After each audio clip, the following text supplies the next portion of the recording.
Bonjour Patricia. Bonjour Anne. Bonjour à tous. Bonjour à tous.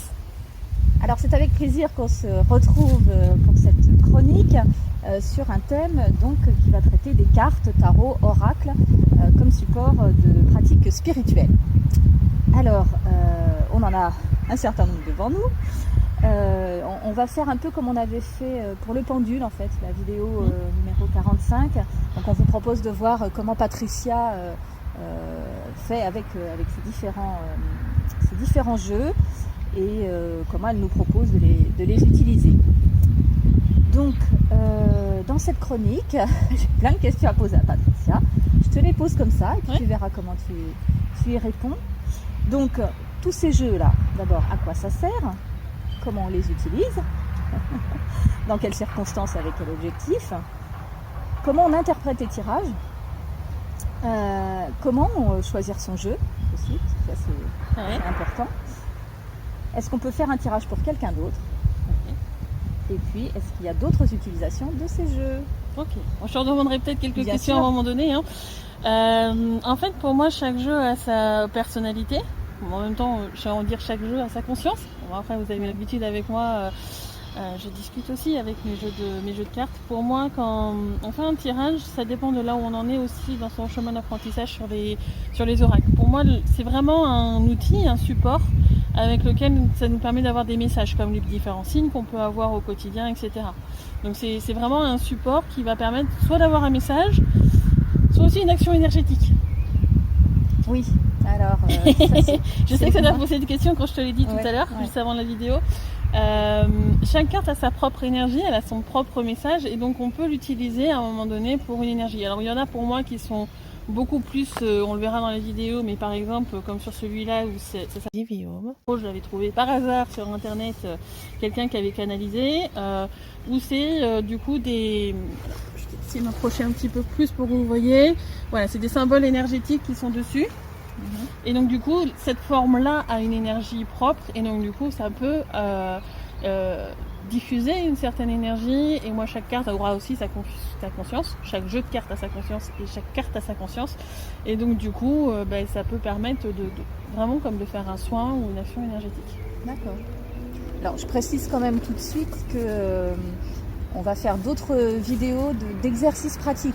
Que je vous montre un petit peu dans chaque cas un petit peu. Voilà, ce ne sera pas grand chose, mais une question ou une façon de l'utiliser de différentes manières à chaque fois.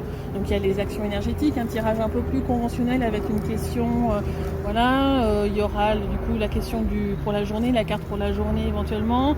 Il y aura aussi un pour un travail personnel, parce que j'ai un jeu de cartes qui est ici, je vous le montre, il s'appelle les cartes intuition, que j'ai connu chez une amie et que j'ai réussi à trouver après derrière en occasion, parce qu'il n'y a plus de tirage par rapport à celui-là. Et donc du coup, en fait, quand on lit la description, il y a une partie visualisation, et donc du coup, ça vous permet d'avoir une partie du message qui est vraiment propre à vous. Donc il y a vraiment un travail personnel qui se fait avec celui-là. Donc voilà, c'est vraiment... Peut-être qu'il y a encore d'autres façons de tirer les cartes, je vais peut-être pas tous les mentionner ici, mais pour moi c'est vraiment les grandes catégories, j'ai envie de dire. Donc il y aura des exercices, une partie exercice où ce sera plus démonstration, mais vous pourrez un petit peu pratiquer. Vous me verrez du coup peut-être faire une guidance du coup à un moment donné, parce que c'est des choses que j'ai la capacité de faire, même si je le mets pas sur cette chaîne, parce que je pense pas qu'en tous les cas pour le moment ça soit la vocation de la chaîne de faire ce genre de choses. Mais voilà, donc pour moi chaque carte a sa particularité, et une carte qui, je sais pas moi, qui serait la mort sur un jeu de cartes n'aura pas la même énergie que la mort sur un autre jeu de cartes. Il y a vraiment les particularités de chaque jeu de cartes. D'ailleurs, ça me fait penser qu'on n'a pas de tarot. En fait. J'en ai pas chez moi, en fait, de tarot. Moi non plus. Je n'utilise pas, mais parce que cette carte-là existe dans le... Oui, bon, elle existe dans beaucoup de jeux différents.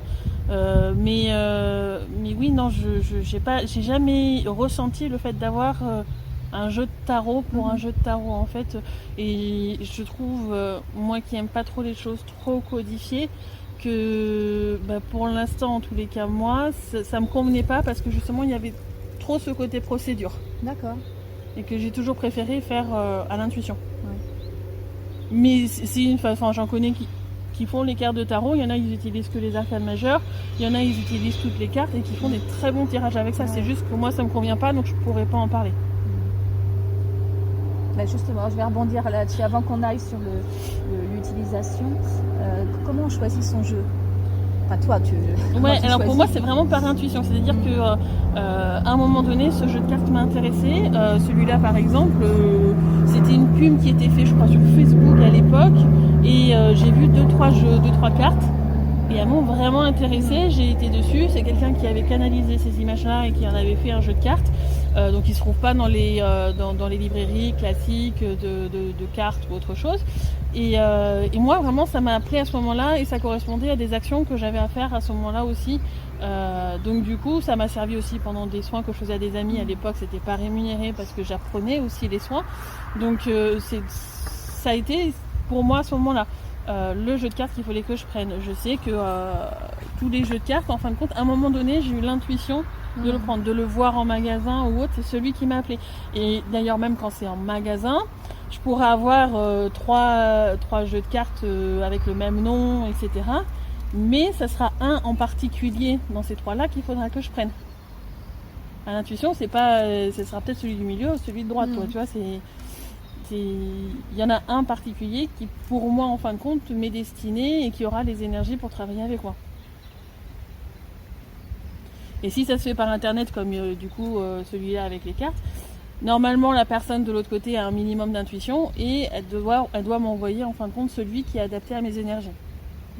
Si c'est en magasin, c'est à soi de le choisir en fin de compte et de trouver celui qui est adapté à soi.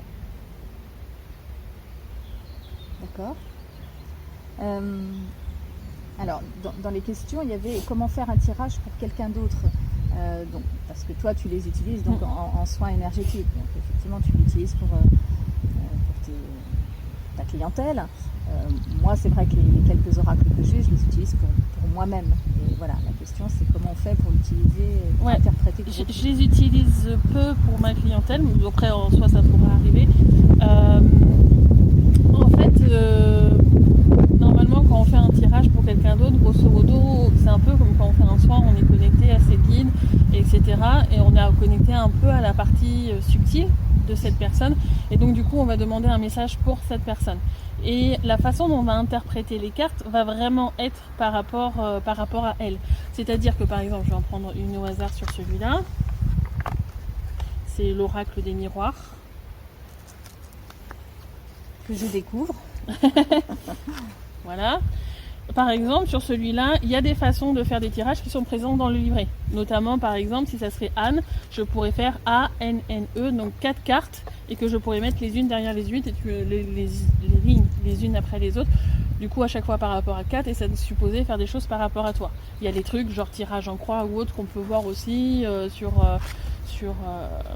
le tarot, etc. C'est des choses qu'en général on peut reporter sur les autres jeux de cartes comme façon de tirer, et il y en a où ceux qui ont créé les jeux de cartes ont canalisé en fin de compte à ce moment-là une façon de tirer les cartes et c'est marqué dans le livret. Donc c'est une façon de commencer éventuellement de tirer les cartes aussi, de se rassurer en disant cette méthode elle fonctionne. Moi aujourd'hui quand je fais un tirage, que ce soit pour moi, pour les autres ou autre chose, j'aime mélanger les jeux de cartes.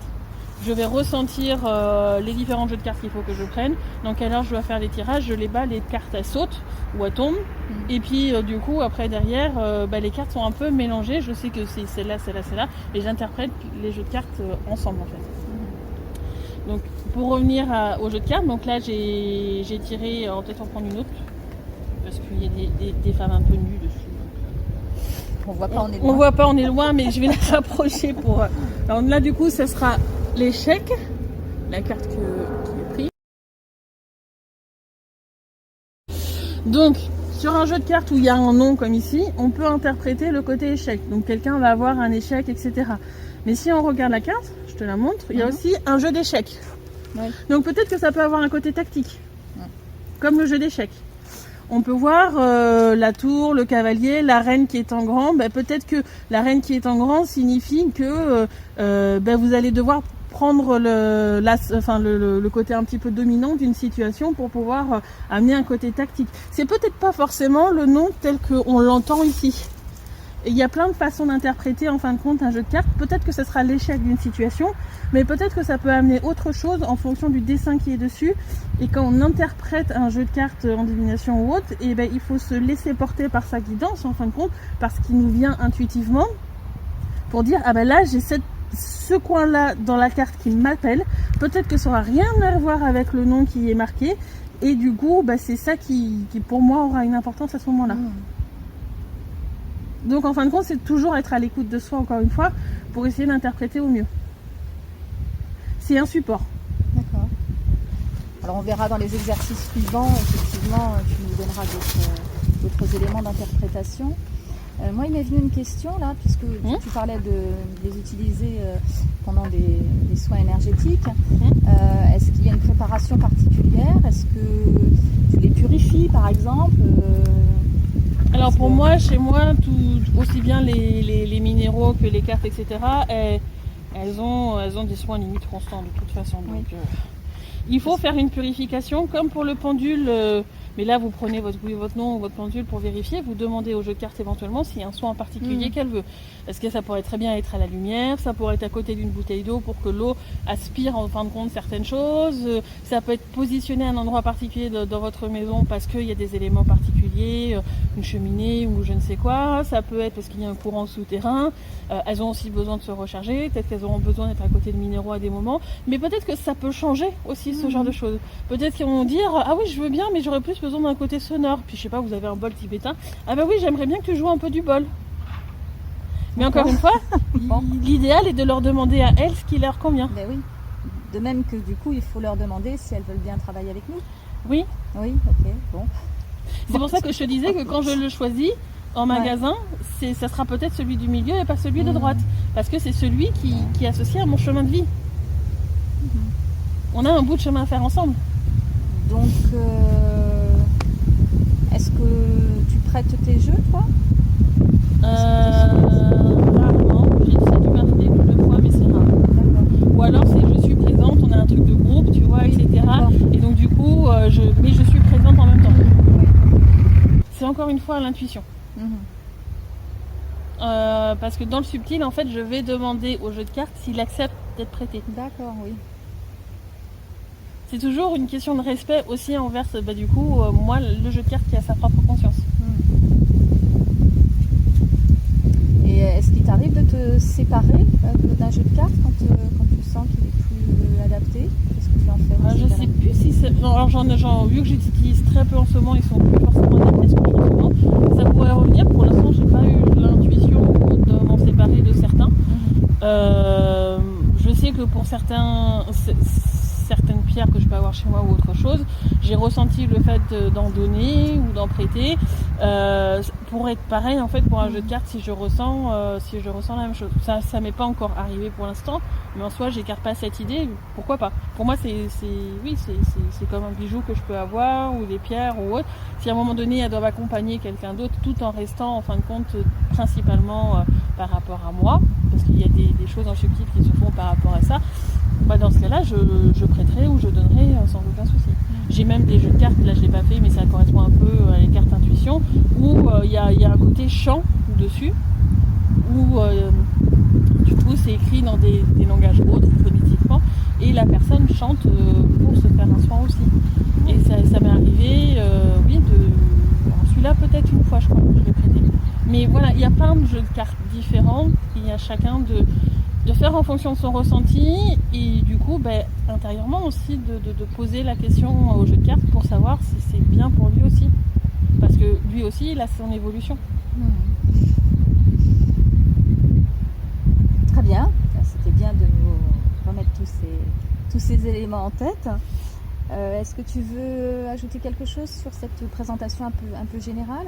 Moi j'ai l'impression qu'on a à peu près tout dit. Après si vous avez des questions vous pouvez toujours les mettre en dessous. Et puis je pense qu'on peut refaire un petit peu du coup les exercices pour vous montrer un petit peu de manière plus pratique. Voilà. Là, ça parlera plus. Ouais.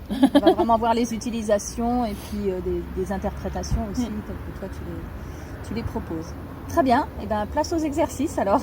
Merci. Merci, au revoir. Au revoir.